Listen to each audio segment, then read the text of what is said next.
Hello Internet, I am Insane Lane, and I have been waiting for this movie since it was announced Patrick Stewart was cast in it.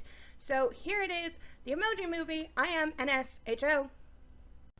From Columbian and Sony Pictures, we start with explaining the world. Like a lot of movies do, I'll give them a pass for opening narration. It's a pretty cheap and easy trick, especially for a kids movie. And this world takes place inside your smartphone. Except for the times when it goes into the real world, but there really aren't that many of those, and they could be cut out without changing a damn thing. And then we get many jokes about how obsessed people are with their phones, which are so cliche and so totally not true. Oh, somebody liked my... Then we go into the phone and Textopolis? That's really the best you could do? Okay. Don't even get me started on why emojis are not the most important invention in communication. IMNSHO. We have your standard high school setting, fine, and wait a minute, is that the high school from Buffy? Somebody do a side-by-side, I need to compare.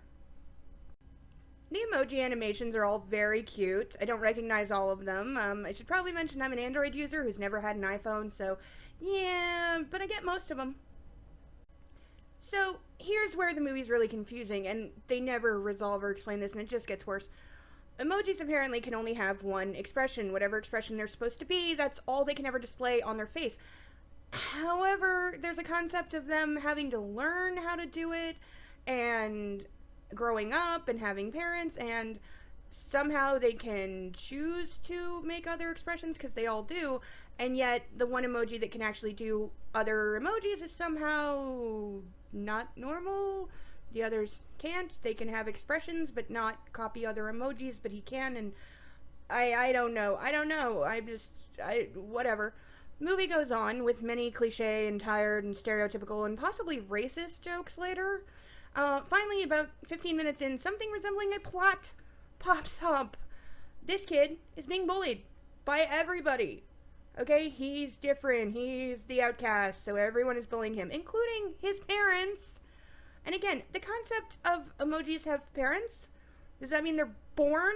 Where are they kept until they're deemed ready to be on the phone? Are they not already in your phone? Do they need to be a certain age before being used? Hello? Hello? Don't think too hard, the writers certainly didn't. Nearly 15 minutes in, we are still in exposition mode. And several bad sexual innuendos take place. Seriously, I don't mind a few predictable jokes, but so far that's all of them. Several more weird things, like your phone can see you, and it knows what you're thinking. Creepy. So it's Meh's first day.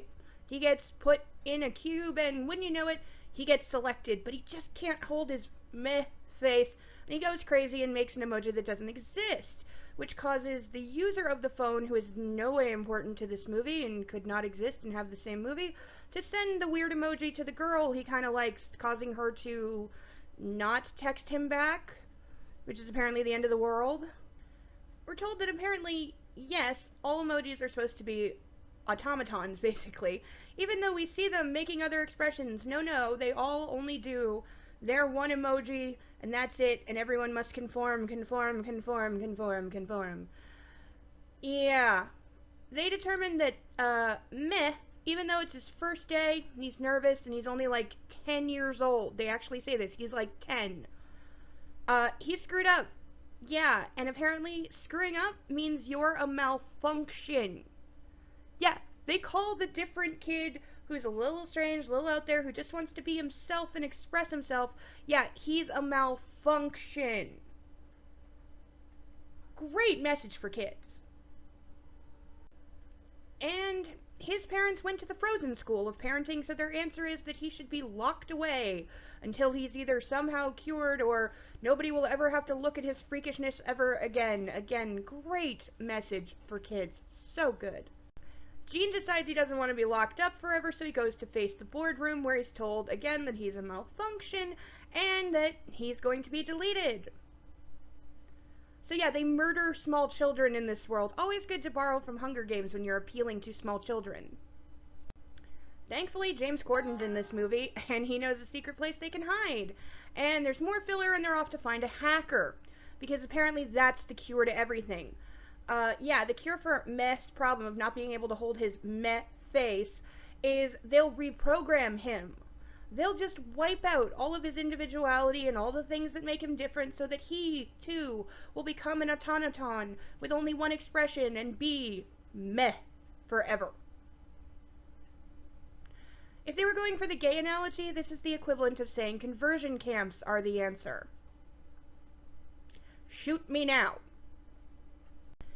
Skipping ahead here, let's see. Yeah, shameless product placement, lame jokes, questionable animations, and they meet up with a character called Jailbreak, and for some reason she looks like a human girl with cool purple hair.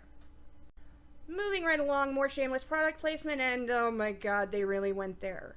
Yep, they fall into Candy Crush. Fucking Candy Crush. They even have the balls to pop up a nice big Candy Crush logo right in your face. I don't even know what to call this. This isn't even shameless product placement. This entire movie is fucking product placement. So yeah, Meg gets stuck in the candy board and they have to play the game to get him down, which results in the phone making noise and somehow embarrassing Alex yet again. That's the name of the guy who owns the phone. He doesn't matter. And this somehow makes the girl even less likely to talk to him. And he goes straight for the nuclear option. He's gonna erase his entire phone to fix these annoying glitches of apps opening by themselves when your phone's in your pocket. And do you know how many people butt dial 911 every day? Look it up. It's staggering. This is not a problem, and no one would ever think this is your phone glitching. They would think that you just butt turned on the app like you do every day. But no, he actually takes out his phone and is the first teenager in 10 years to use his phone as a freaking phone. And he apparently has the phone store on speed dial, and don't make me laugh, but he makes an appointment to get his phone erased. Who does that? Nobody does that. Teenagers don't do that. This makes no sense, but it puts a ticking clock on the movie, and that's the whole point.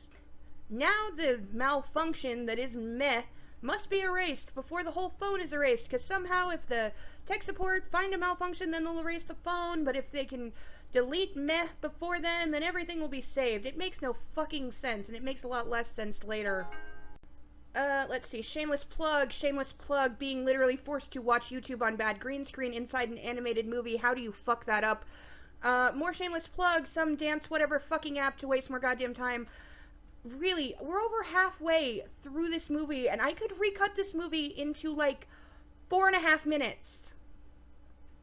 Absolutely nothing that has happened in the last 35 minutes in any way contributes to or moves the plot along. It is all just shameless product placement in your face.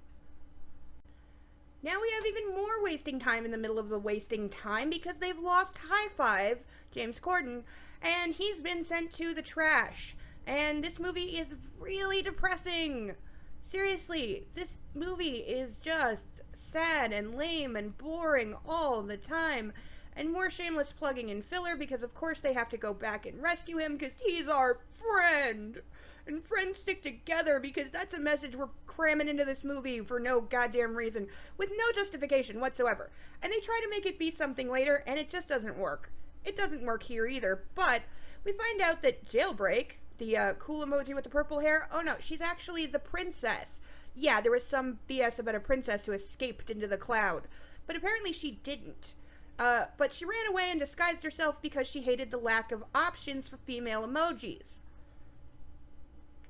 So why is the movie bringing up something that's still a problem? There is still a lack of female emojis. And they're just putting a big red sign on the fact that they don't give a fuck. Apparently, if you escape into the cloud, you can change your emoji and become anything you want, or some such thing. It's never explained and we never see it. It doesn't fucking matter. More useless side plot, which I haven't even mentioned up to this point because it's boring and useless and doesn't matter, and it still doesn't matter. Moving on. The emoji crew get to the Dropbox. Finally, we waste time with them guessing Alex's password. This is why she needed Jean, because every time she makes a password guess as herself, the firewall recognizes her, and apparently once she makes one mistake, she's locked out for life. But because he can change into different emojis, she can guess as many passwords as she wants, because it'll think it's a new user trying every time, or some such bullshit. It really makes no sense. We get to see him lit on fire for a while as they go through the usual things, birthdays, favorite foods, blah blah, things that don't matter. And then they figure, oh, it must be the name of the girl that he likes. Yeah, because that's what you do. You change your most secure passwords to the name of your secret crush that you haven't even said hello to. Because that's normal. So they finally break through, and yay, they're in the cloud, and Gene is having second thoughts. He says, oh, hey, princess emoji / hacker emoji, I really love you, I'm in love with you, and I want to stay here in the cloud with you forever. Don't mind the rain sound, I didn't add it, Mother Nature did. But she says, you know, you're really cool, and I like you, but I don't need no man. This is possibly the only good moment of the entire movie, like, literally. This is the only moment where I was like, yeah, you go, girl! Finally! Something interesting! Something I can cheer for! So, he sulks off and finally gets a true meh face. But of course, he gets captured by the bots and he'll be deleted, and after 1 second of finally being where she wants to be, and where she's worked so hard to be, oh no, apparently she really loves him too, because she goes full princess powers and summons a Twitter bird to carry her and High Five back to rescue Gene. So yeah, they're going all the way back to where they started, making the entire journey, the entire, I think, 50 minutes, more than that, 55 minutes up to this point, that entire thing you just watched, utterly and completely useless. And the character who has apparently been hiding in the phone for years, she says she goes back to the first round of emojis. What's that, like 10 years now? Okay, she's been hiding all this time trying to get into the cloud so she can finally be herself and not be forced to be a princess with her crown and her smiling and her summoning birds, because apparently she hates all that shit and she'd rather be emo, which is fine. And she finally gets there. She finally gets her freedom after all that time. And no, the guy that I've known for like a half an hour, I'm so in love with him that I have to go back and save him. And I would almost say to their credit, but it's not, it's just laziness. She doesn't go back explicitly because she loves him, but they shoehorn in their stupid, you know, what's the point of being number one if there are no other numbers? I'm sorry, that doesn't even make any fucking sense. Being number one is often a very important thing. Yeah, you're the leader of the team. It doesn't mean everyone behind you magically disappears. And the whole, you know, friends stick together bullshit that they're trying to do. These people don't even know each other. They're not friends. They were using each other to their own various ends. She got what she wanted. She should stay put. And High Five should high five his way onto the favorites bar and let Gene be deleted, because that's how people really are. This is so contrived and stupid, I just can't. And please, the Twitter bird. I also point out, this is like the 4th time of a character getting somewhere that they wanted to be and then going back. You could cut out 2/3 of this movie and miss nothing. So Gene is brought back to Smiler, the supposed villain, I think. And yeah, she's so important to this movie that this movie has less than 10 minutes left, and this is the first time I'm mentioning her. That's how important of a villain she is. Gene's dad reveals he can change expressions too, and she says, okay, I'll just delete them both, with a side note where she randomly threatens poop emoji so Patrick Stewart can have more than 3 lines in this movie. The waste of a good actor. His name is on the posters, okay? He's top billed, and he's got like a total of 6 lines the entire fucking movie, and less than a collective 90 seconds of screen time. It might be less than 60 seconds. Why did you get Patrick Stewart for that? So it's Hacker Princess to the rescue, but it's too late. Alex is deleting everything. Oh no. Because yeah, that's what teenagers do. They'll just wipe out their phone, their videos, their pictures, their contacts. Yeah, they'll just wipe all that shit out and start over at the slightest sign of a glitch. That's real life. But oh, contrivances of contrivances, deleting the phone works like a waterfall, and the girl that Alex likes is right there, so if they can send the perfect emoji to communicate with Alex, then somehow he'll know that his emojis are alive and sentient, and he'll decide not to delete them because they're behaving now, and the girl and the thing and the... I don't know, it makes no goddamn sense. And I'll ask this question here because I've been wanting to for a while. Is this movie saying that each and every phone has a complete cast of emojis, each of which are sentient individual beings that live inside your phone, and if you delete them, they die? And then I guess if you were to reprogram your phone, you would get a whole new set of emojis that are different than the other set? So where do they come from? Is there an emoji factory? I don't want an answer to that. It can only encourage sequels, and this movie doesn't deserve one. So, of course, it's up to Gene to save the day because he can be all of the emojis at once, and that's the answer to everything. Again, this makes no fucking sense. His parents get deleted right in front of him. We get the incredibly forced and contrived message hammered into us of just be yourself, and the movie literally plays its own frickin' highlight reel. Then does the whole friends are good and don't you dare look out for just yourself because that's selfish. Always go back and risk your life to save your friends for very stupid reasons. But Gene's random collection of emojis that he can somehow change on the screen to do, and Alex doesn't think that's an even bigger glitch. No, he sends that emoji to the girl, and apparently she's so impressed that she'll go to the dance with him because girls are just that easy. Another great message movie, really great. One emoji is all it takes to land you a date. And Alex is so impressed with the power of his emojis that he unplugs the phone, which wouldn't just totally fry it mid-delete. No, it somehow magically reverses a total wipe and restores everything. Yay! Can I go home now? There's no resolve for Smiler being evil. There's no explanation as to why Gene and his dad can do this. There's no questioning by anyone as to how one emoji can morph into several different emojis. And they make another attempt to have a spin-off song / dance craze that's never ever going to happen. And apparently being a princess is okay because she's lost her emo disguise, is wearing her crown and smiling, and again, that's never resolved. Why isn't she out of here going back to the cloud where she wants to be? She knows the password now. Hello, movie. Hello. Did you just forget? Yes, they did. And that's the end of the movie. For whatever it's worth, which ain't much. It ain't worth the price that I paid to see it. I know everyone involved worked very, very hard on this, and there were maybe some misguided but well-meaning ideas somewhere in there. But this movie just isn't fun. It isn't funny. It isn't engaging. It isn't uplifting or energetic. They bring up many good points, but they do nothing to address them. They do nothing to even resolve most of them. Some are magically fixed just because the script says so, with nothing to earn it or even move it in that direction. Some are just forgotten about as the movie runs out of time.